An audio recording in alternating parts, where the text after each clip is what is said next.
I'm in the VIP lounge at Madrid International Airport, halfway to Dakar, and one of the best bits of the journey so far was this morning when we went from the Thistle Hotel just outside Heathrow in one of the pods to Terminal 5. I want to go to Terminal 5. Yes, brilliant. Do you want to go to Terminal 5?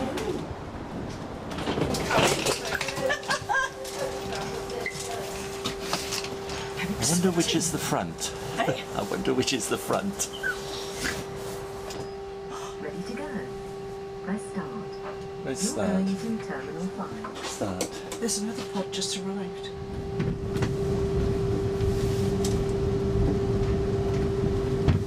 Oh, a junction.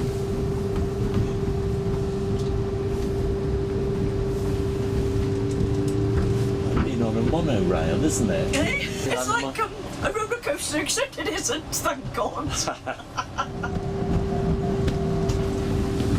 Oh, there's one coming the other way. And now we're going to go over the perimeter road at the airport. Oh, we're going over the road. Hey!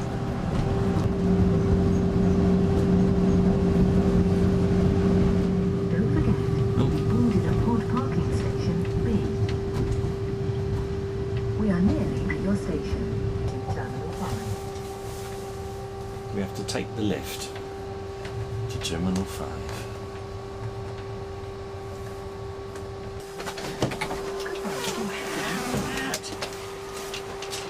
Bye.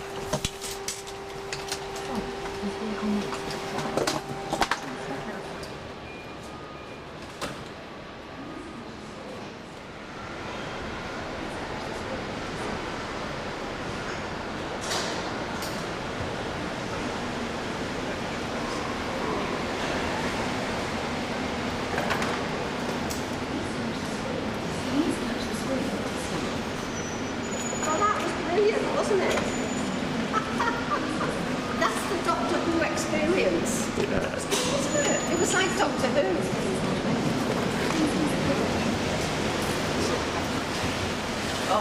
We did it. I had been to the Canary Islands many times, but this was my first visit to Cape Verde. We flew to Senegal, boarded the ship in Dakar, and had our first day at sea. We spent a few days exploring different islands before 2 days at sea travelling to the Bissagos Islands. Then it was north to the Gambia and back to Dakar for the flight home. The captain welcomed us on board and introduced the crew. So my name is Rune, I'm the captain aboard. So let some of the head of departments introduce themselves. Let's start. The buses were waiting to take us into Praia on the island of Santiago, the capital of Cape Verde. The islands were discovered by the Portuguese in 1486. They settled and claimed the islands. It became an important trading post during the slave trade, and Portuguese remains the dominant language on the islands. We started by walking down one of the main shopping streets. It was Christmas Eve, so not many of the shops were open. We were taken to the local museum for an understanding of Cape Verde's history. Over the years, these islands fended off attacks by the Spanish, the Dutch and the British, and following the Second World War, they were granted their independence from Portugal in 1973. We were able to wander around the central square and park areas, and I enjoyed the relaxing atmosphere and sunshine. Not bad for Christmas Eve. An important part of our excursion was the chance to experience one of the famous markets. We were taken to one of the biggest. Despite its temporary look, it had been here for years and had grown to an enormous size. Even now, we saw traditional stalls spreading out along the pavements and surrounding side roads.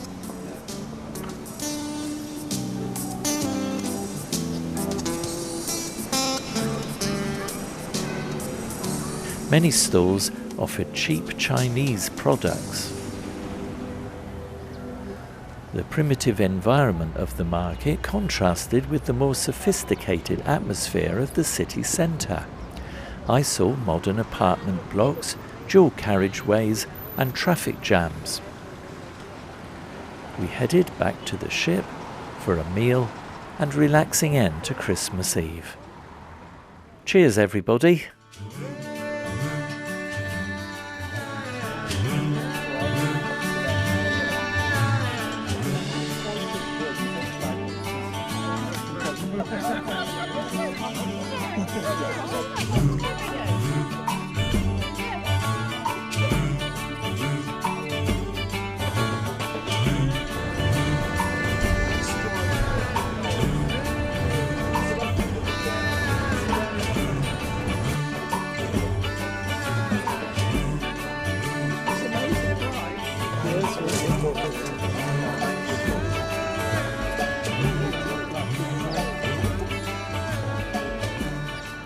We're on the island of Antao, and we've come up from Porto Novo into the centre of the island, and we're in the amazing surrounding scenery of the caldera of the various volcanoes. It's quite a sight to behold.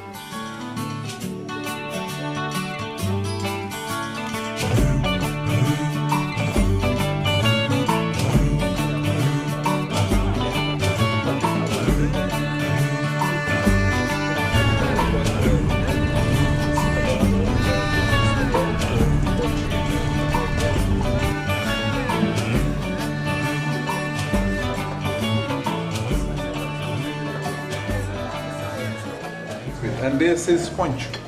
Punch. Punch is a mix of these two. Oh, that's good. And what's this one? Hibiscus. Hibiscus. And are these rum sauce? Rum, yes. Yeah, well, 18, not 18. Yeah, there's a big difference. yeah, 18% sorry. It's actually very nice. You sound surprised. Well, I thought you knew more than I knew, that you were waiting for it. We had lunch at the distillery and then headed back to the ship. There was time for a shower before our evening meal.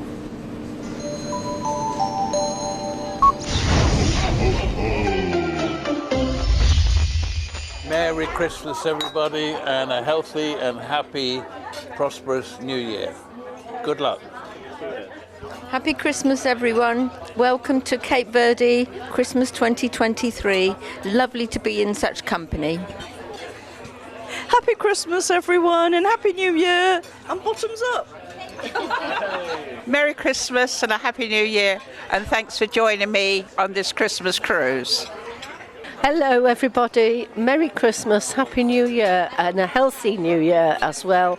We are having a ball, we've had a great time in Cape Verde and looking forward to the next 2 weeks. And a very Merry Christmas from me too, having a great time, so where's my drink? Cheers everybody! To get us in the Christmas spirit, the crew did an impromptu parade through the restaurant and tried their best to get us singing along with a carol I'd never heard of.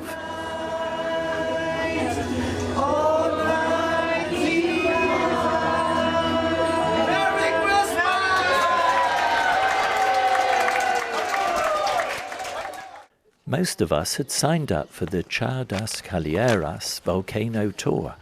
Buses took us up the foothills towards the volcano, stopping occasionally for us to experience the surroundings and admire the view.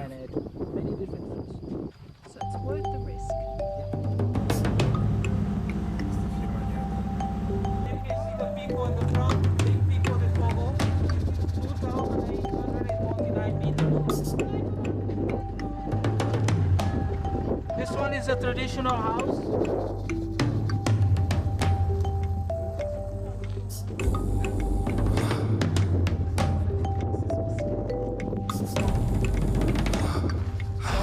There that covered right away because there was a lava flow that came from the crater that came here. This lava flow just in from here.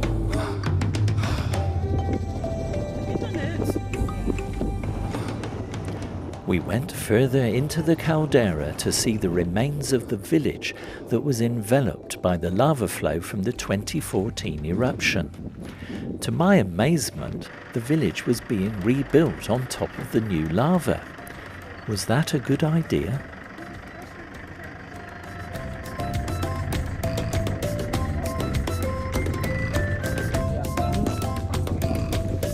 So they're just building on the same spot again.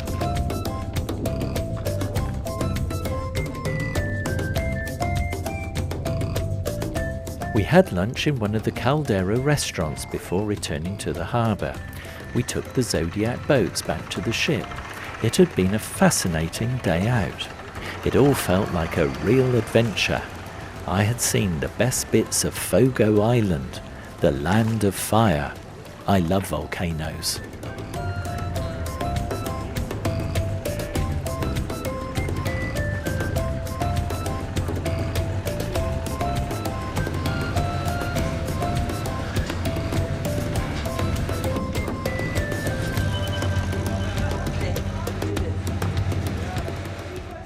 Today is the first of 2 days at sea, and this morning Pam and I started off with the volcano quiz, which was good fun, and then we've also been playing some board games, which has been a bit of a laugh.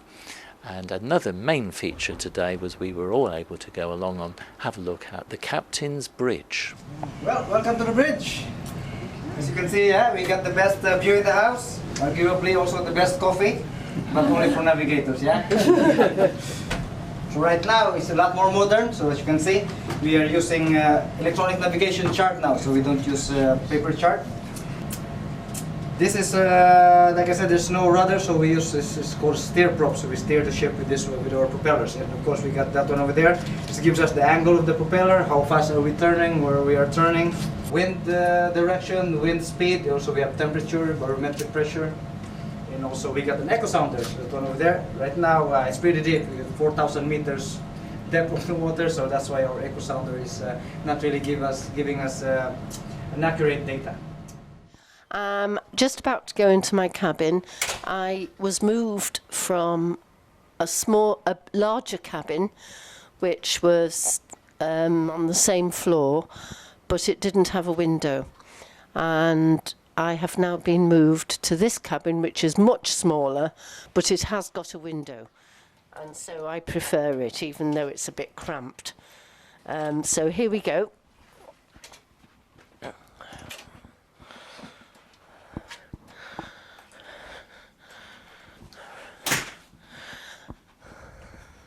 You can see how cramped it is, but it has got a lovely view, and I can see that when I'm lying in bed, which is really, really nice. And I got him as a present on Christmas Day. He had a little stick poking out saying Merry Christmas. He's just flannels, and he's a little polar bear, which they do little things like this every night. But I'm fond of him, so I haven't unwrapped him. So it's self-explanatory, really, sort of bed, telly. There's my wet room over there. Nice hot water every day. And the wardrobe's 2 sets, which is sort of quite a lot of space. There's the hanging space, and that's the shelf space. It's really good. And that's it, really. The beds are super comfortable. And yeah, I think that's it. While we were at sea, there were many activities on board. Nature Watch gave the opportunity to spot flying fish. There goes one. Hiking poles will always be available for those of you who want to grab one of those. We will bring these ashore with us. And there were lectures on the Bissagos Islands and useful information about what to expect. So it is walking everywhere we go. We played several different card games, which were great fun. Helen brought a quiz. Has Pam got a good hand? There were cookery demonstrations on the top deck. Okay, so this is my Oslo. And an evening meal served al fresco. We were kept up to date with activities and excursions using the Hurtigruten app on our smartphones. And we had our own WhatsApp group to keep in touch using the onboard Wi-Fi. We woke up in the Bissagos Islands. Our first landing was Bolama, the main town of Bolama Island. The villagers performed their welcome song to mark our arrival.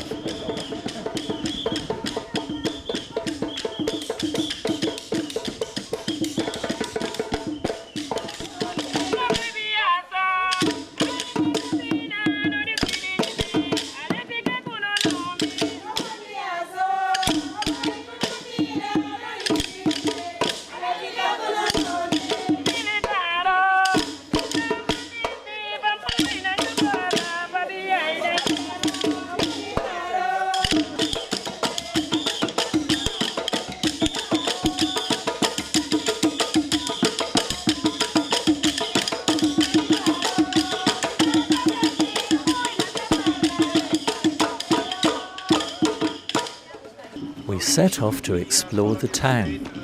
I found it sad to see buildings that were once magnificent that had now fallen into disuse and were now completely abandoned by the locals. The newer ones were plain by comparison.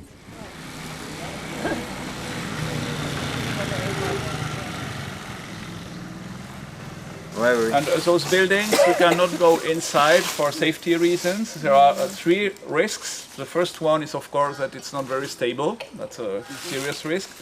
The second thing is that bats live in the buildings. Wonderful. And the third risk are also bees. Oh, yeah. New residents seem to have moved in.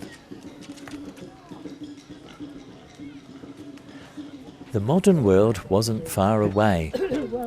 The old British consulate stands in ruins, and the Brits were also responsible for this once magnificent building. I suppose it takes money to maintain these old buildings. The money is sadly lacking. And the water came here into this water reservoir. And from here, then it was redistributed throughout the city.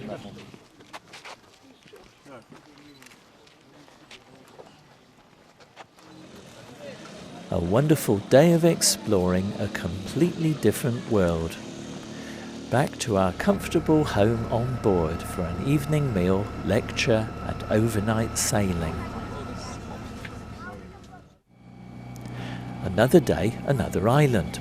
We were heading for Orango. Welcome to Orango Hotel. The hotel is, if you walk up these steps over here, you go right at the hotel. There is a bar there, and on the side of the bar there is this museum.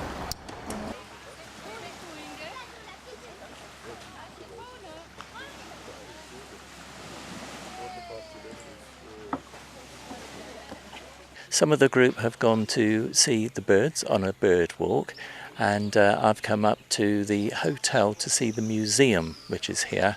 And it was quite exciting getting here because it was our first wet landing when we had to jump off the boats onto the beach. There was no jetty or anything like that. So it's all been good fun, actually. Come and have a go. It was just a short stroll through the trees to the hotel and museum. Hotel staff watched us arrive. Inside the small museum, a range of items included tools and cooking equipment. Sonia was on hand to give extra information. It gave a good idea of what life was like on an island paradise. I'm standing outside the museum in the Orango Islands, which are part of the Bissagos Islands. And just outside the museum, there is a wooden structure here, a wooden carving, and that's a mythical animal that they have carved. It goes right inside the museum and winds around the floor. It's a small museum, interesting, with some of the history of the culture of the Bissagos Islands, which I've taken photographs of to read when I get home. There's a very, very, very small gift shop in there. and I bought a little fish, a shark, which has been locally crafted by some of the local inhabitants here. And yeah, really nice. It's lovely. The hotel was in an idyllic location for holiday makers looking to relax in peace and quiet next to the sea. It was tempting to put my feet up and join them for the rest of the day, but I was on an adventure. It was time to head back to the ship for lunch.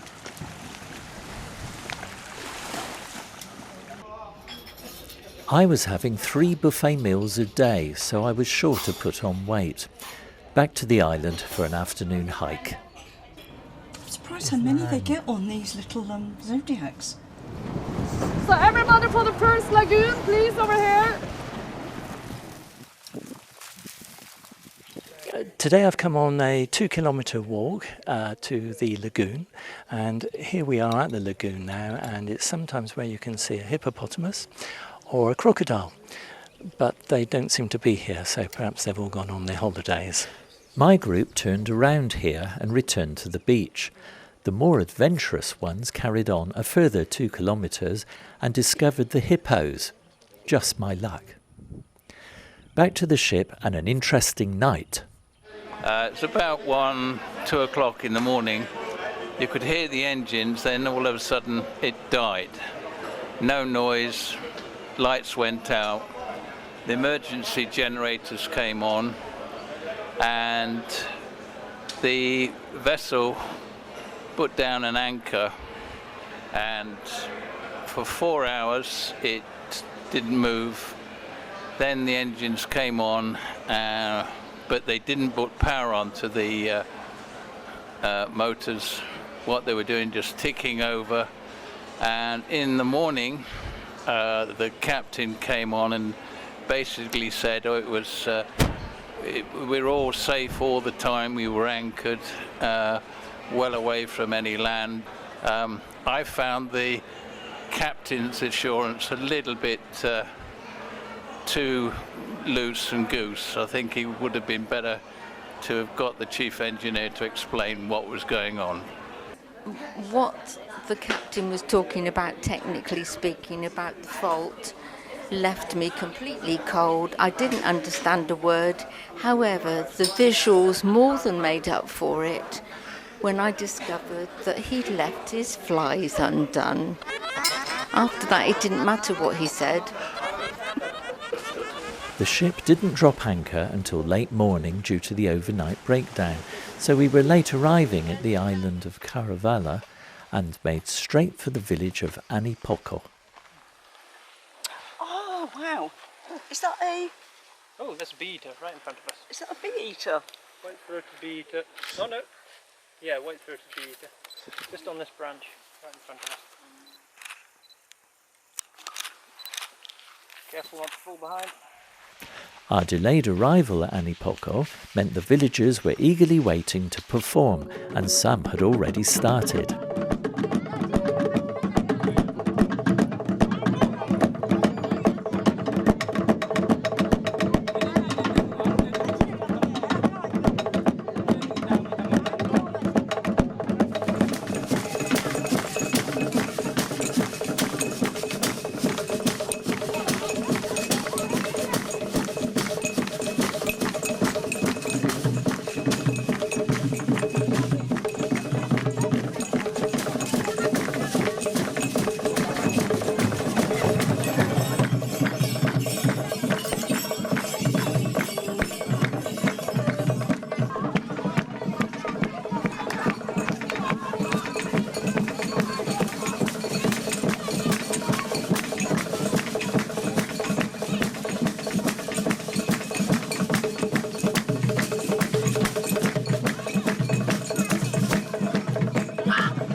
villagers gave a fantastic dancing demonstration, which we've been enjoying this afternoon.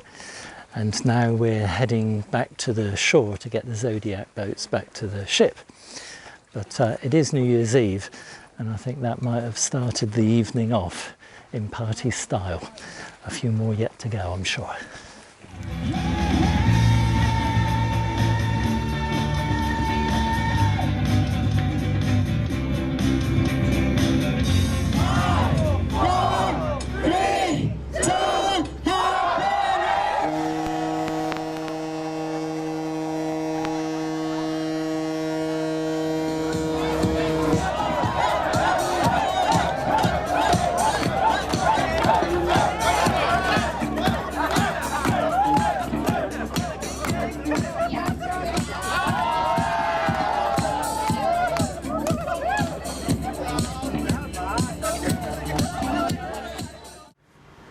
But in Guinea-Bissau, we don't speak well. Everyone thinks that we speak Portuguese. It's the official language, but everyone speaks Creole, Portuguese Creole.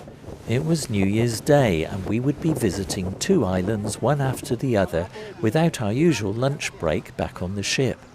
Another beach landing, stepping off into the sea. So we've arrived on the island of Kere, and now we're off to the village to take a good look.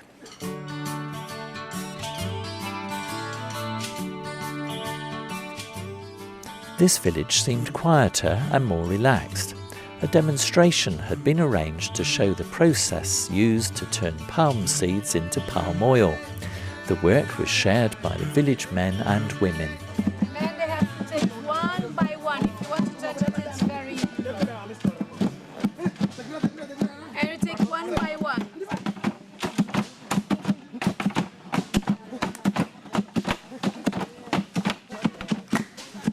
This long. They're very strong. And the other part will boil for hours to become palm oil. As you can see, it's almost... Inside, there's a white thing. I will ask someone to open one. And this white thing is used to do soap. And animals also can eat it. They will put this seed. We got a boat directly to the next island, the island of Kere, a little island paradise. We've come to the island of Kere, and the story goes that this island used to be sacred and nobody lived here.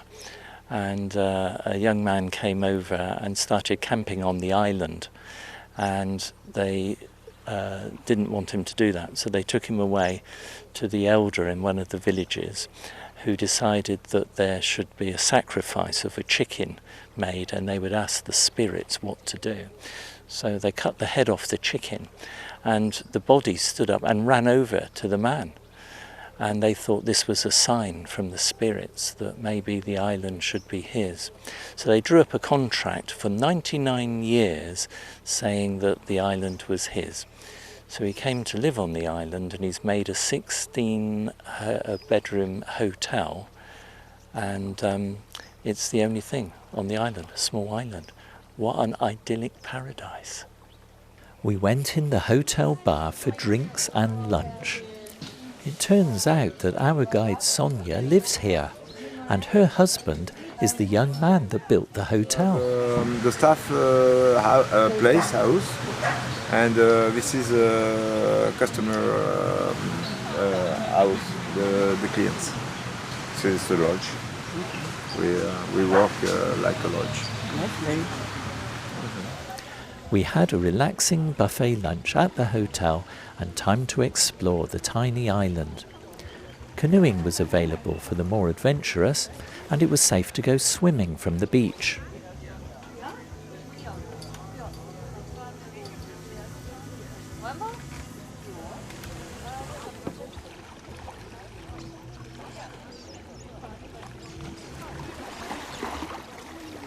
That completed our tour of the Bissagos Islands. We would sail overnight to the Gambia. John and I had asked to visit the ship's engine room. The chief engineer kindly gave us the tour. It was amazing. We woke up the following morning in Banjul, the capital of the Gambia.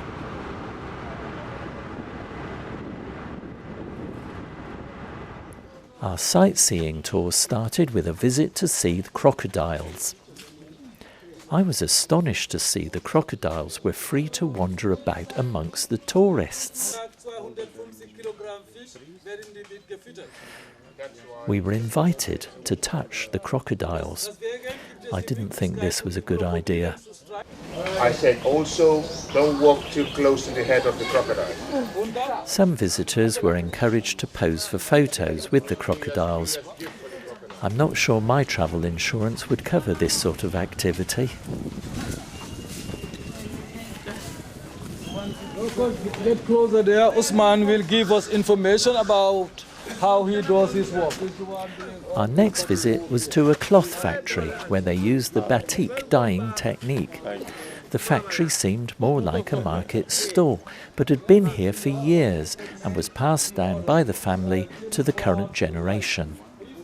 We were invited to have a go. Helen was our resident expert. They demonstrated the technique used to colour the cloth with corrosive chemicals and dyes. Rather them than me. Wow, it's Picasso. She will stay here and work with me. I don't think the health and safety rules have caught up with them yet. So here's a lovely example of a batik design where they've used wax to outline and to get the patterns and shapes that they want, and then they dip it in various dyes before putting it into a solution to fix the colour. You can tell it's batik because it's the same on both sides. It's just the reverse, but it's exactly the same. A bit like if you spill candle wax onto a tablecloth, it will go right through to the other side. So if you look at this example, you will see that the pattern is finely designed on one side, but it does not go through to the back, which means it hasn't got wax on it. It's just designed with paint. There is no resist.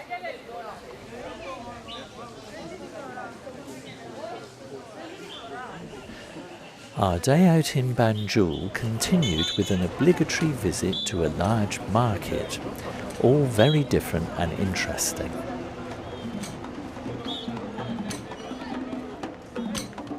That night, back on board, we were treated to entertainment by local musicians and dancers.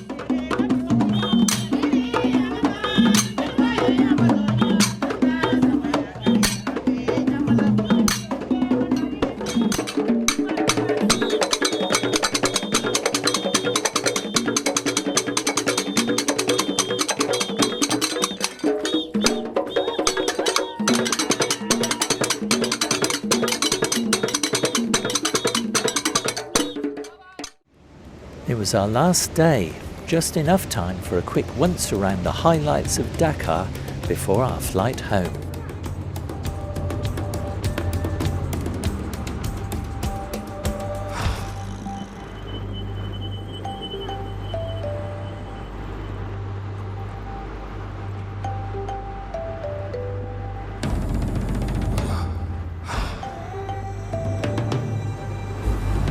Finally, we joined the chaotic traffic heading for the airport. We had visited the Verde Islands, the Bissagos Islands, Banjul in the Gambia, and Dakar in Senegal. What an experience it had been, and what an adventure! Now I was ready for a snooze.